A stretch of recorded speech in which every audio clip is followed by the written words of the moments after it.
Yan, so share ko lang dun sa mga nagbo-book dito sa atin ng ng gabi, especially gabi. Kung halimbawang hindi nyo na kayang hindi nyo na kayang maintay yung mga rider, huwag na kayo mag-book sa gabi.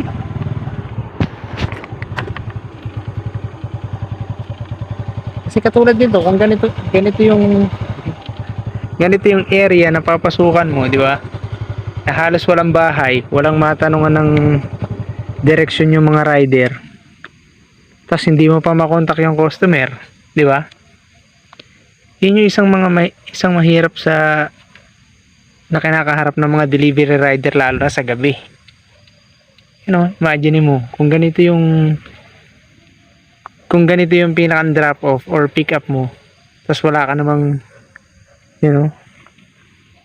wala kang halos mapagtanungan. Tapos hindi mo pa makontak si customer, di ba? Kung halimbawa inaantok na kayo, wag na kayo mag-book. Ipagpabukas nyo na lang. Para hindi naman kawawa rin yung mga rider. Yun lang.